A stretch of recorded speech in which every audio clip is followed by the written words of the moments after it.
Hello everyone, I am Hardik Sheta from Saraswat International Academy Vapi. आज हम standard 12 subject physics chapter number 4 moving charges and magnetism को आगे बढ़ाते हैं। तो आज हमें पढ़ने हैं सिर्फ दो टॉपिक।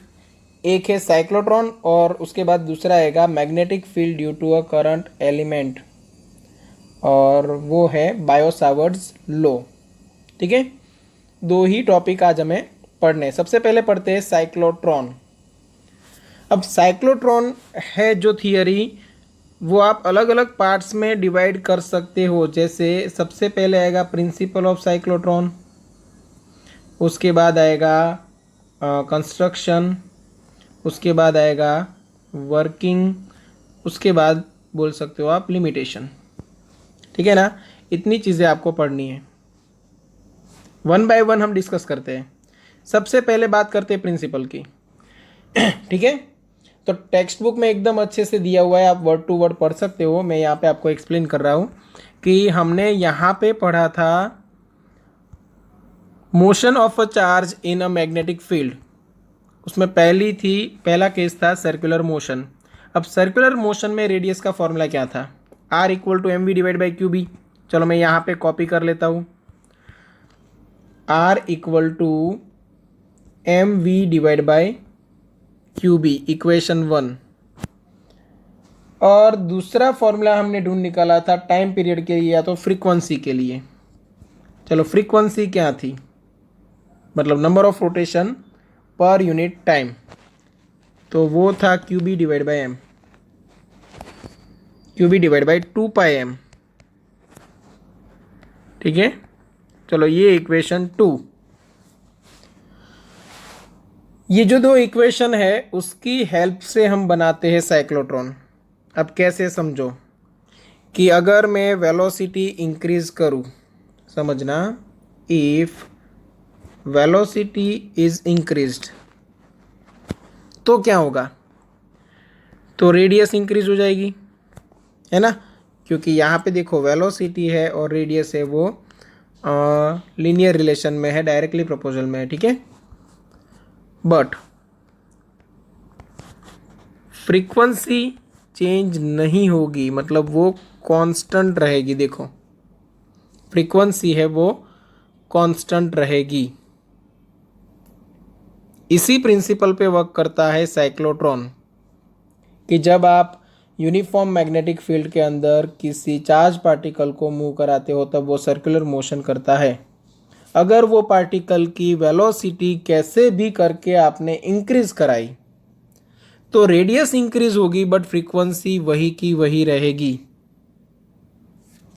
ठीक है, मतलब सपोज यहां से पार्टिकल ने मूव होना स्टार्ट किया, ऐसे एक सर्कल फिनिश किया, तो वो सर्कल के लिए वेलोसिटी कुछ अलग थी, इसलिए रेडियस छोटी थी। सपोज आपने वेलोसिटी इंक्रीज करा दी तो दूसरा जो सर्कल कंप्लीट होगा वो उससे बड़ा होगा, बट दोनों सर्कल कंप्लीट करने के लिए जो टाइम लगेगा वो सेम रहेगा। अब टाइम सेम है बट डिस्टेंस देखो डिफरेंट है, पहले डिस्टेंस कम था बाद में डिस्टेंस ज़्यादा है। मतलब क्या हुआ, वेलोसिटी इंक्रीज हो चुकी है, उसकी वजह से रेडियस भी इंक्रीज हो चुकी है, बट फ्रीक्वेंसी कांस्टेंट है। अब इसी का हमें फ़ायदा उठाना है। फ्रीक्वेंसी कांस्टेंट है, इसका मतलब है कि उसको सर्कल कंप्लीट करने के लिए टाइम सेम लगता है। ठीक है, चलो अभी देखते हैं कि हम ये जो फॉर्मूला है उसमें जो रिजल्ट मिलता है उसका कैसे यूज़ करते हैं। तो ये हो गया प्रिंसिपल। अब बात करते हैं कंस्ट्रक्शन।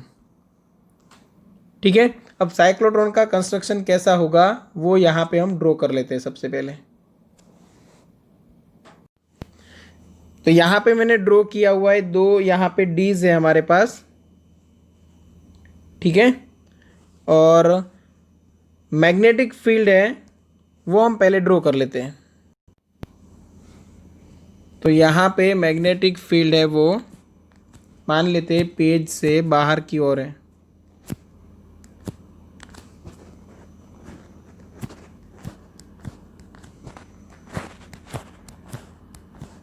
और यूनिफॉर्म मैग्नेटिक फील्ड है।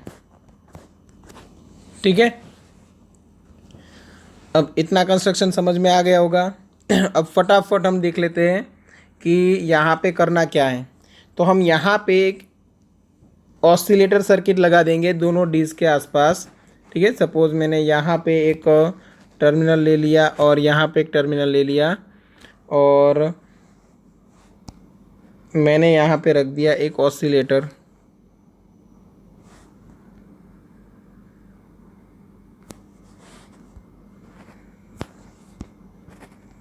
ठीक है, चलो, तो ये हो गया ऑसिलेटर।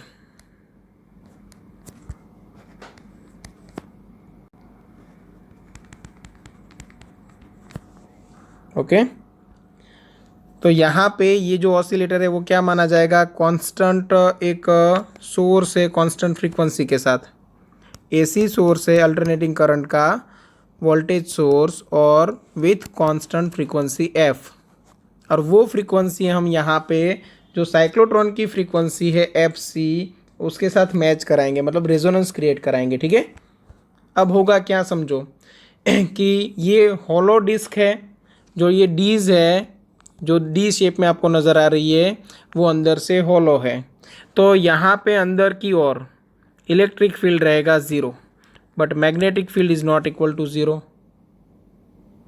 मतलब डीज के अंदर से जब ये चार्ज है वो पास होगा तब सिर्फ और सिर्फ मैग्नेटिक फोर्स लगेगा, इलेक्ट्रिक फोर्स लगेगा नहीं।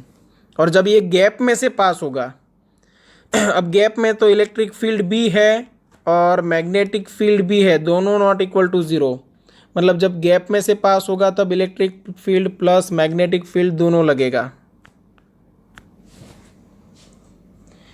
ठीक है, तो अभी करना क्या है समझो, किसी एक पार्टिकल को मैंने यहाँ से थोड़ा सा स्टार्टिंग में फोर्स लगा दिया। किसकी हेल्प से लगा पाएंगे, तो यहाँ पे गैप में है क्या, तो गैप में है electric field plus magnetic field दोनों। ठीक है, अब समझो अच्छे से, पार्टिकल को एक्सेलरेट करना है तो हम यूज़ करते हैं साइक्लोट्रॉन को। ठीक है ना, साइक्लोट्रॉन नाम की डिवाइस को हम क्यों यूज़ कर रहे हैं, किसी भी चार्ज्ड पार्टिकल्स हैं उनको एक्सेलरेट करने के लिए। उनको एक्सेलरेट करना क्यों ज़रूरी, तो उसकी बहुत सारी एप्लीकेशंस हैं। ठीक है, एप्लीकेशंस हम बाद में देखने वाले हैं, बट किसी चार्ज को अगर आपको एक्सेलरेट करना है, मोशन में लाना है, उसकी काइनेटिक एनर्जी इंक्रीज करानी है, तो किसी ना किसी परफेक्ट मैकेनिज्म की ज़रूरत पड़ेगी, अदरवाइज नहीं हो पाएगा। अब उनको आप ये तो नहीं बोल सकते ना कि बेटा चलो भागो। ठीक है ना, उनको कैसे भी करके हमें कंट्रोल करना है और हमें जो स्पीड चाहिए उसी स्पीड से हमें उनको बाहर भी निकालना है। तो साइक्लोट्रॉन नाम की डिवाइस ये कर सकती है। कैसे, अब वो समझते हैं कि ये जो ऑसिलेटर है वो एसी सोर्स से बना हुआ है। मतलब एक बार ये टर्मिनल पॉजिटिव बन गया, समझो एक बार ये टर्मिनल पॉजिटिव बना तो एक बार ऑपोजिट साइड वाला टर्मिनल पॉजिटिव बनेगा। मतलब ये पॉजिटिव तो ये नेगेटिव, ये नेगेटिव तो ये पॉजिटिव। ठीक है ना, तो यहाँ पे एसी सोर्स है, मतलब वोल्टेज है उसकी डायरेक्शन चेंज होती रहेगी। और हमने क्या किया है, तो हमने जो ये फॉर्मूला है, क्योंकि मैग्नेटिक फील्ड हमें पता था, चार्ज पता था, चार्ज का मास भी पता था चार्ज पार्टिकल का, तो फ्रीक्वेंसी हमने डिसाइड कर ली कि ये होनी चाहिए और उसी फ्रीक्वेंसी का हमने लगा दिया ऑसिलेटर। मतलब क्या कि जब यहाँ पे हाफ साइकिल फिनिश होगी, मतलब इतनी, तब यहाँ पे पार्टिकल का हाफ रोटेशन कंप्लीट होगा। जब ये फुल साइकिल कंप्लीट होगी तब पार्टिकल है उसका एक रोटेशन यहाँ पे फुल कंप्लीट हो जाएगा। ठीक है, अब मान के चलते हैं इनिशियली ये वाली साइड पॉजिटिव थी, ये वाली साइड नेगेटिव थी, और जो चार्ज पार्टिकल है वो खुद पॉजिटिव है, तो इलेक्ट्रिक फील्ड की डायरेक्शन क्या रहेगी, from positive to negative, but वो सिर्फ गैप में रहेगी। गैप में ही क्यों, क्योंकि इलेक्ट्रिक फील्ड यहाँ पे हॉलो पार्ट में तो ज़ीरो है, तो गैप में एक छोटा सा एक्सेलरेशन मिल जाएगा जिसकी हेल्प से ये मूव होना स्टार्ट करेगा towards right hand side D. Okay, दो डीज है, उनको हम नाम दे देते हैं। ये वाली डी है उसको D1 नाम देते हैं, ये वाली डी को D2 नाम देते हैं। तो ये अभी कहाँ पे मूव हुआ? D2 की ओर। क्यों? क्योंकि ये वाली डी पॉजिटिव हुई थी, ये वाली डी नेगेटिव हुई थी। अब ये मूव हो रहा है तो उसके ऊपर दोनों फोर्स लगेंगे, इलेक्ट्रिक प्लस मैग्नेटिक। बट जैसे ही वो D2 मतलब डी में एंटर हुआ, वहाँ पे इलेक्ट्रिक फील्ड बन गया ज़ीरो, मैग्नेटिक फील्ड की इफेक्ट है। और मैग्नेटिक फील्ड की इफेक्ट क्या होती है? तो वेलोसिटी का जो मैग्नीट्यूड है वो रहता है कांस्टेंट, बट डायरेक्शन चेंज होती है। मतलब यूनिफॉर्म सर्कुलर मोशन कराने में हेल्प करेगा मैग्नेटिक फील्ड। तो यहाँ से ये यूनिफॉर्म सर्कुलर मोशन हुई और ये हाफ सर्कल कंप्लीट हुआ। अब जैसे ही हाफ सर्कल कंप्लीट हुआ, ये जो बाहर का पार्ट आपको दिख रहा है, ये डी, ये यहाँ का टर्मिनल बन गया नेगेटिव और यहाँ का टर्मिनल बन गया पॉजिटिव। ऐसा क्यों? क्योंकि ये ऑसिलेटर है, ये एक साइकिल फिनिश हो गई। अब कौन सी साइकिल आई? Negative cycle. और नेगेटिव साइकिल आई तब पोलैरिटी चेंज हो गई। तो जैसे ही ये गैप में से पास होने लगेगा ये चार्ज, तब यहाँ पे एक हल्का सा फोर्स लगेगा ये डायरेक्शन में। कौन सी डायरेक्शन में? Left hand side. ठीक है, जिससे ये डी है वो एक्सेलरेट हुआ, स्पीड इंक्रीज हुई। अब स्पीड इंक्रीज होती है तो क्या होता है? रेडियस इंक्रीज होती है, बट फ्रीक्वेंसी कांस्टेंट रहती है। तो यहाँ पे रेडियस इंक्रीज हुई, मतलब ज़्यादा रेडियस के साथ ये ट्रैवल कर रहा है अभी। क्लियर? चलो, रेडियस ज़्यादा हुई बट टाइम उतना ही लगेगा क्योंकि फ्रीक्वेंसी कांस्टेंट है। तो मतलब जब सेमी सर्कुलर ये पाथ फिनिश हुआ, तब यहाँ तक की साइकिल फिनिश हो गई। किसकी? वोल्टेज सोर्स की, क्योंकि दोनों की फ्रीक्वेंसी हमने सेम रखी थी। अब नेक्स्ट साइकिल आएगी तब ये वाला पार्ट फिर से पॉजिटिव बन जाएगा, ये वाला जो पार्ट है वो फिर से नेगेटिव। फिर से पॉजिटिव चार्ज के ऊपर जो फोर्स लगेगा वो टूवर्ड्स नेगेटिव प्लेट लगेगा। तो ये डायरेक्शन में फोर्स लगा, तो फोर्स लगा तो वो एक्सेलरेट हुआ तो वेलोसिटी फिर से इंक्रीज हुई, रेडियस फिर से इंक्रीज हुई, बट अब भी फ्रीक्वेंसी कांस्टेंट है। मतलब अभी हायर रेडियस के साथ ये फिर से अपना रोटेशन कंटिन्यू करेगा। ठीक है, सेम वे जब जब ये चार्ज डीज के अंदर है तब यूनिफॉर्म सर्कुलर मोशन, और जब जब ये चार्ज गैप में से पास होगा हल्का सा झटका लगेगा in the direction of its motion, जिससे कि उसकी वेलोसिटी है वो इंक्रीज होगी। वेलोसिटी इंक्रीज होगी तो रेडियस इंक्रीज होगी, बट फ्रीक्वेंसी कांस्टेंट है तो टाइम उतना ही लगेगा। तो ऐसे उसकी स्पीड इंक्रीज होती जाएगी।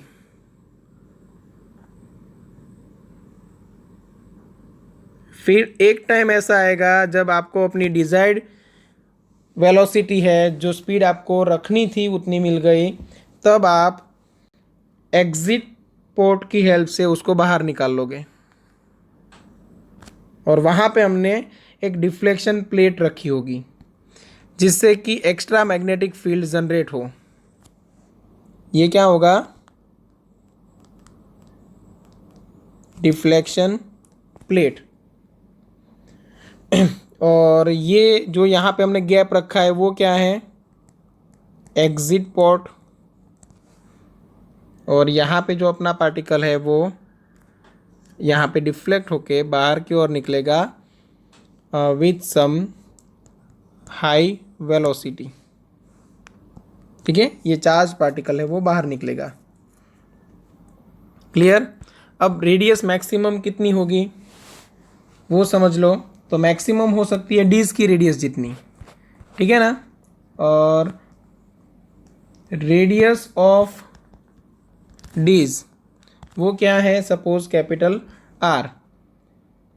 तो यहाँ पे वेलोसिटी मैक्सिमम कितनी बनेगी? लास्ट जो यहाँ पे सर्कल हो रहा है वहाँ पे मैक्सिमम वेलोसिटी कितनी होगी? तो यहाँ पे जो वेलोसिटी का फॉर्मूला है यहाँ पे, उसमें स्मॉल आर की जगह पे रख दो कैपिटल आर, तो Q B R divide by M. मतलब maximum velocity Q B R divide by M. मतलब क्या हुआ कि ये जो डीज की रेडियस है वो अगर आप सेट कर दो तो आपको अपनी जो वेलोसिटी रखनी है वो वेलोसिटी मिल जाएगी। क्लियर। और मैक्सिमम काइनेटिक एनर्जी के मैक्स कितनी जनरेट होगी, तो half M V max square, मतलब हाफ एम यहाँ पे आएगा Q square B square R square divide by M square. यहाँ से ही हमने कॉपी किया है, बट स्क्वायर करना था। अब एक एक एम कैंसिल आउट, मतलब Q square B square R square divide by 2m।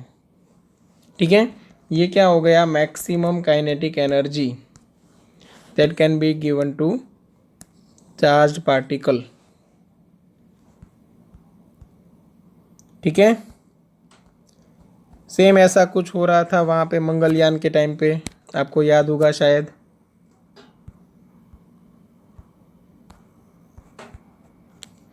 कि यहाँ पे अर्थ है और जो स्पेसशिप था वो यहाँ से ऐसे रोटेट हो रहा था। जैसे ही वो ये पोजीशन पे आता है वहाँ पे हम क्या करते थे, एक हल्का सा इंजन स्टार्ट करके झटका देते थे ताकि एक्सेलरेट हो जाए, तो स्पीड इंक्रीज़ हो जाए। स्पीड इंक्रीज़ हो जाए तो रेडियस इंक्रीज़ हो जाए। तो यहाँ पे रेडियस इंक्रीज़ हो जाएगी, मतलब हायर रेडियस के साथ वो स्पेस शिफ्ट है वो मूव होता था। फिर वापस उसी पोजीशन पे आया, तब हमने फिर से क्या किया, इंजन स्टार्ट कर दिया और हल्का सा झटका लगा दिया, तो यहाँ पे फिर से रेडियस इंक्रीज़ हुई। ठीक है ना, ऐसे हम स्पीड बढ़ाते थे। तो सेम वे यहाँ पे भी वही कर रहे हैं हम यहाँ पे क्या कर रहे हैं, हम मौके की तलाश में है कि कब वो ये गैप में से पास हुए और कब हम उसके ऊपर इलेक्ट्रिक फोर्स लगाए, एक्सेलरेट करें, वेलोसिटी इंक्रीज कराए ताकि रेडियस भी इंक्रीज हो जाए। क्लियर। और ये फ्रीक्वेंसी जो ऑसिलेटर की फ्रीक्वेंसी है और जो साइक्लोट्रॉन की फ्रीक्वेंसी है वो दोनों सेम होनी चाहिए, तभी रेजोनेंस क्रिएट होगा, तभी राइट टाइम पे फोर्स लगेगा। अदरवाइज प्रॉब्लम क्या होगी कि जो पार्टिकल है उसने अभी तक अपना पूरा सर्कल फिनिश भी नहीं किया और तब उसके ऊपर फोर्स लग जाएगा ये डायरेक्शन में, अब उसका कोई मतलब नहीं रहता, क्योंकि पार्टिकल को यहाँ पे पहुँचना था उसके बाद फोर्स लगाना था। अब वो यहाँ से एक्स्ट्रा डिस्टेंस इतना ट्रैवल करके आएगा, तब तक फिर से शायद हो सकता है कि पोलैरिटी चेंज हो जाए और फोर्स ऑपोजिट डायरेक्शन में लगने लगे, तो इससे तो वेलोसिटी डिक्रीज होगी, हमें करानी है इंक्रीज। ठीक है, इसीलिए रेजोनेंस क्रिएट होना ज़रूरी है, इसीलिए ऑसिलेटर की फ्रीक्वेंसी जो है वो साइक्लोट्रॉन की फ्रीक्वेंसी के साथ मैच होना ज़रूरी है। ठीक है,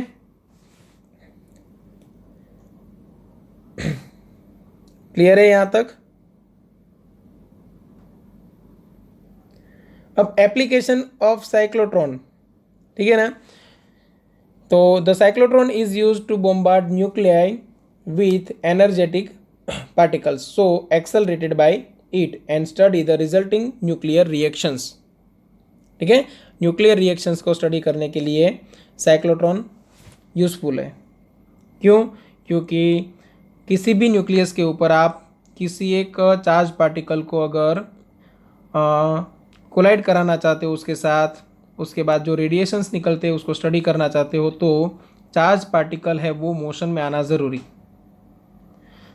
ठीक है, it is also use to implant ions into solids and modify their properties और even synthesis new materials. Okay, अलग मटेरियल्स बनाने के लिए भी बहुत सारी जगह पे यूज़ है, जैसे कि हॉस्पिटल्स में रेडियो एक्टिव सब्सटेंस की तरह। ठीक है, रेडियो एक्टिव सब्सटेंस है उसको प्रोड्यूस करने के लिए। चलो, ये हो गई एप्लीकेशन। फिर आते हैं हम लिमिटेशंस पे। अब यहाँ पे लिमिटेशंस क्या हो सकती है, तो 3 लिमिटेशन है total.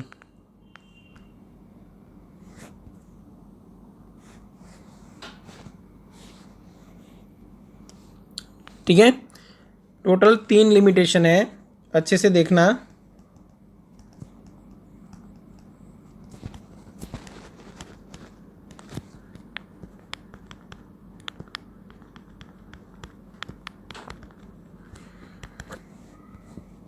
First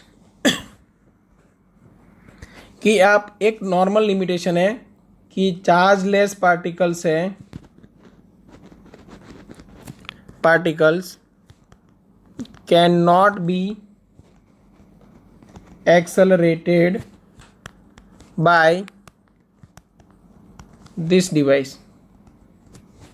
okay, chargeless particle है, अगर पार्टिकल के पास चार्ज ही नहीं है जैसे कि न्यूट्रॉन, तो न्यूट्रॉन को हम यहाँ पे एक्सेलरेट नहीं कर सकते क्योंकि हम यहाँ पे इलेक्ट्रोस्टैटिक फोर्स का यूज़ कर रहे हैं। सेकंड ये है कि अगर ऐसे पार्टिकल से जिसका मास बहुत कम है, okay, particles with very small mass cannot be accelerated as like electrons। ऐसा क्यों? क्योंकि जो हमें फ्रीक्वेंसी चाहिए साइक्लोट्रॉन की फ्रीक्वेंसी, उसका फॉर्मूला क्या है देखो। तो साइक्लोट्रॉन की फ्रीक्वेंसी का फॉर्मूला है Q B divide by 2πm, Q B divide by 2πm। अब यहाँ पे ये मास की वैल्यू इलेक्ट्रॉन के लिए, मास ऑफ इलेक्ट्रॉन कितना है 9.1 इंटू 10⁻⁻31। अगर ये कैलकुलेट करने जाओ तो नियरली 10⁻10 हर्ट्ज के आसपास आंसर आएगा। मैग्नेटिक फील्ड आप ले सकते हो 10⁻⁻2 टेस्ला के आसपास। ठीक है, अब इतनी बड़ी फ्रीक्वेंसी वो एसी सोर्स की मेंटेन करना बहुत ही ज़्यादा डिफिकल्ट है। जो घर पे एसी करंट आता है उसकी फ्रीक्वेंसी होती है 50 हर्ट्ज, यूएसए जैसे कंट्रीज में 60 हर्ट्ज। हमें मेंटेन करके रखनी पड़ेगी 10⁻10 हर्ट्ज, जो कि प्रैक्टिकली देखने जाए तो ऑलमोस्ट इम्पॉसिबल है। इसीलिए जो लाइट पार्टिकल्स हैं उनको हम इजीली एक्सेलरेट नहीं कर सकते। ठीक है, चलो ये हो गई second limitation. Third limitation, as speed of particle approaches the speed of light,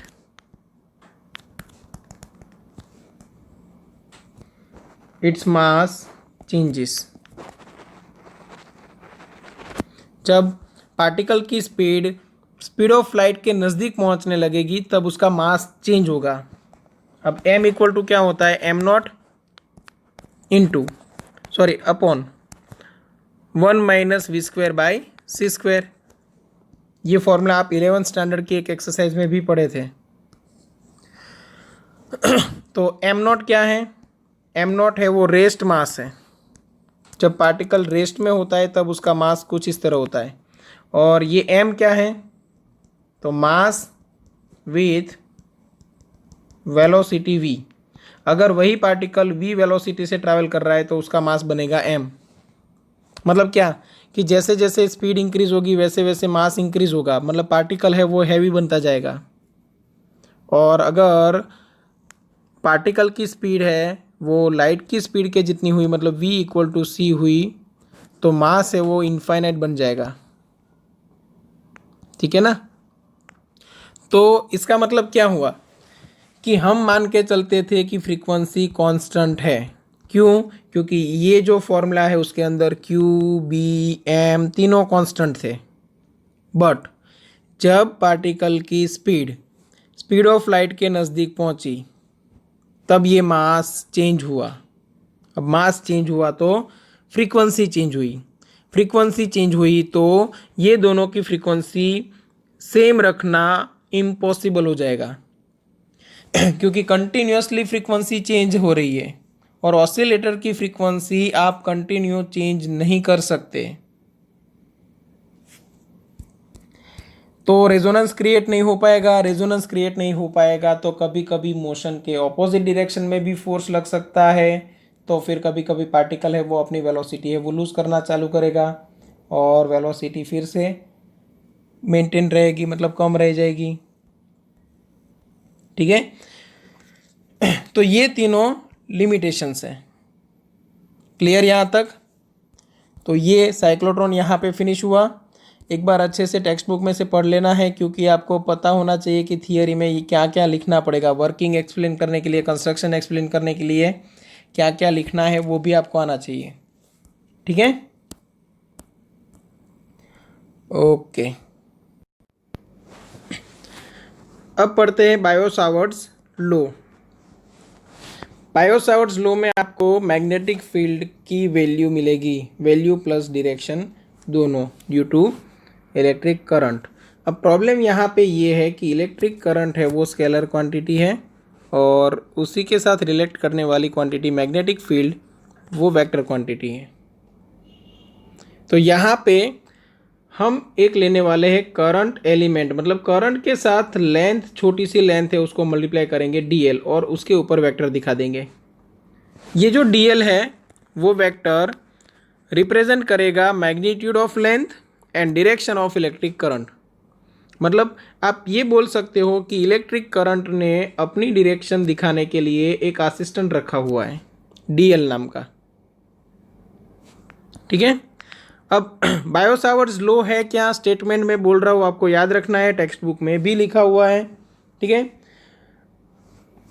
the magnitude of the magnetic field dB, the magnitude of the magnetic field dB is directly proportional to, is directly proportional to the current I, the element dl, and inversely proportional to, and inversely proportional to the square of the distance r square. ठीक है, its direction is perpendicular to the plane containing dl vector and r vector. Thus in vector notation आप लिख सकते हो db vector equal is directly proportional to I dl divide by R square. But यहाँ पे आपको cross multiplication करना पड़ेगा are के साथ, तो आर का यूनिट वेक्टर लगा दो, तभी तो मैग्नेटिक फील्ड की जो डायरेक्शन है वो D L vector and R vector से जो बनने वाला प्लेन है उससे परपेंडिकुलर मिलेगी। इसलिए हमने यहाँ पे यूनिट वेक्टर लगाया। यूनिट वेक्टर लगाने का कारण क्या है कि मैग्नीट्यूड 1 रहेगा, इसलिए मैग्नीट्यूड में कोई चेंज नहीं आएगा और डायरेक्शन का हम यूज़ कर लेंगे। ठीक है, अब D B vector equal to यहाँ पे मैं कांस्टेंट लगाऊँ mu naught divide by 4 pi D L vector cross R cap divide by R square. ठीक है, ये फाइनल फॉर्मूला है। इसमें सिर्फ हम एक दो वेरिएशन करेंगे, बाकी सब एज इट इज़ रहेगा। ठीक है, अब डायग्राम के साथ हम इसको देखते हैं कि क्या होता है।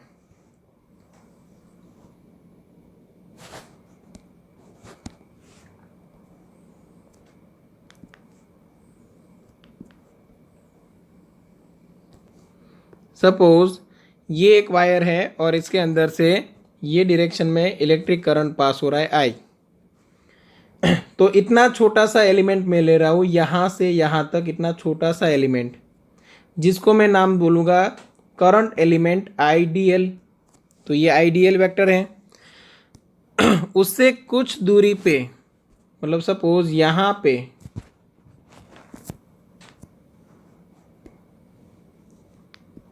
थोड़ा इस तरफ ले लेते हैं, यहाँ पे एक पॉइंट है P, और ये आईडीएल की वजह से P पॉइंट के पास कितना मैग्नेटिक फील्ड मिलेगा वो हमें फाइंड करना है। ठीक है, तो इसकी सिंपल सी बात है कि यहाँ पे R जो वेक्टर है वो ये है और DL वेक्टर यहाँ पे आपको दिख रहा है। दोनों के बीच में एंगल ले लेते हैं थीटा। ठीक है ना, और आपको P पोजीशन पे देखना है, आपको देखना है P पोजीशन पे। तो P पोजीशन पे आप एक्सटेंड करो तो ये आर कैप आपको ये डायरेक्शन में नज़र आएगा यूनिट वेक्टर, और यहाँ पे आपको जो नज़र आ रहा है वो आईडीएल है। और आपको यहाँ पे अपना थंब रख के आइडियल से आर की ओर अपनी उंगलियाँ घुमानी है। तो आपको जो थंब है वो अंदर की ओर जाता हुआ नज़र आएगा, मतलब जो मैग्नेटिक फील्ड यहाँ पे जनरेट हो रहा है वो पेज के अंदर जा रहा है। तो बायो-सावर्ट्स लॉ की हेल्प से आपको मैग्नेटिक फील्ड और उसका मतलब मैग्नेटिक फील्ड का मैग्नीट्यूड प्लस डायरेक्शन दोनों पता चल सकता है। क्लियर। अब ये फॉर्मूला में वेरिएशन क्या आ सकता है वो देखते हैं कि आप D B vector is equal to mu naught upon 4 pi कर दो यहाँ पे डी एल वैक्टर, और आर जो यूनिट वेक्टर है उसकी जगह पे मैं R vector divide by its magnitude कर सकता हूँ, और ऑलरेडी आर स्क्वायर तो था ही। हमने किया क्या है, तो ये भी याद रखना है, R unit vector equal to R vector divide by its magnitude. ठीक है। तो आपको टेक्स्ट बुक में ये दिया हुआ है D B vector equal to mu naught divide by 4 pi, यहाँ पे आई डी एल रखना भूल गए थे। Okay, mu naught divide by 4 pi I D L vector cross R vector divide by R cube.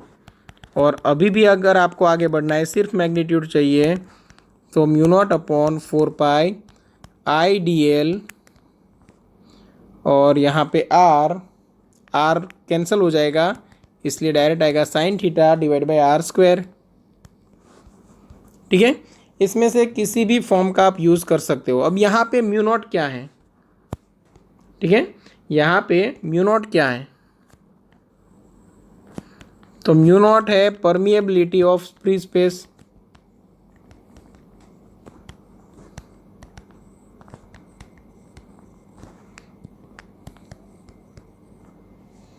Mu naught क्या है, permeability of free space.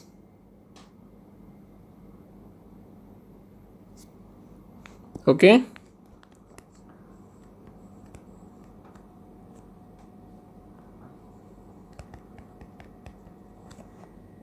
Clear.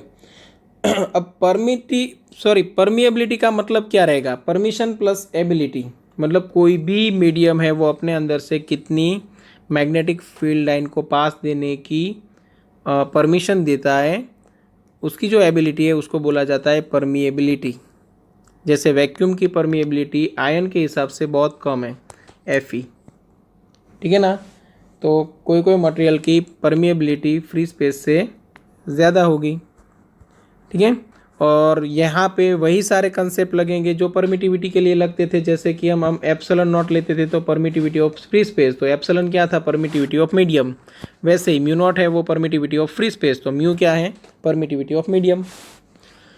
Epsilon upon epsilon not को हम बोलते थे रिलेटिव परमिटिविटी, तो यहाँ पे भी म्यू अपॉन म्यू नॉट को क्या बोलेंगे, रिलेटिव परमिएबिलिटी। ओके।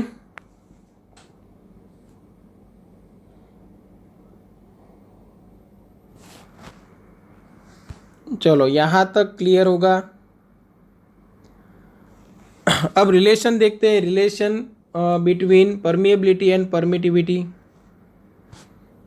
तो यहाँ पे आपको मिल सकती है speed of light c equal to 1/√μ naught epsilon naught. ठीक है, ये फॉर्मूला भी आपको याद रखना है, और ये तो आगे रिपीट भी होने वाला है। आपको टेक्स्ट बुक में ये पूरा एक्सप्लेन किया हुआ है कि अगर आप mu naught into epsilon not कर दो, ठीक है ना, mu naught into epsilon not कर दो, तो मैं यहाँ पे 4 पाई से मल्टीप्लाई कर सकता हूँ, तो मैं लिख सकता हूँ 4 पाई एप्सिलॉन नॉट, और यहाँ पे लिख सकता हूँ म्यू नॉट डिवाइड बाई 4 पाई, या तो डायरेक्ट वैल्यू रख देते तो भी चलता। ये 1/k बन गया कूलम्स कांस्टेंट, और ये mu naught divide by 4 pi as it is, तो ये बन गया 1/9 इंटू 10⁻⁹। म्यू नॉट है वो 4 पाई इंटू 10⁻⁷। म्यू नॉट की वैल्यू याद रखना 4 पाई इंटू 10⁻⁷, और उसका यूनिट आएगा टेस्ला मीटर पर एम्पियर। ठीक है। और यहाँ पे 4 पाई कैंसिल आउट, तो ये मिल गया 9 इंटू 10⁻, नीचे 7 को लेके आओ तो 16 होगा, तो यहाँ पे बनेगा 1/3 इंटू 10⁸ दी होल स्क्वायर। तो तो ये बन गया 1/c²। अभी हमने स्टार्ट कहाँ से किया था, म्यू नॉट एप्सिलॉन नॉट से, तो मतलब c क्या हो गया 1/√μ0 एप्सिलॉन नॉट। क्लियर। और कुछ पॉइंट्स दिए हुए हैं आपको, रिलेशन दिखाया हुआ है between Coulomb's law and bio-Savart's law, तो वो एक बार अच्छे से पढ़ लेना। अगर कोई डाउट लगे, समझ में ना आए, तो आप एनी टाइम कांटेक्ट कर सकते हो। ठीक है, चलो तो आज यहाँ तक रखते हैं। नेक्स्ट लेक्चर में आपको मिल जाएगा magnetic field on the axis of circular current loop, और उसके बाद एग्जाम्पल्स का सॉल्यूशन। ओके, चलो यहाँ तक रखते हैं। Thank you.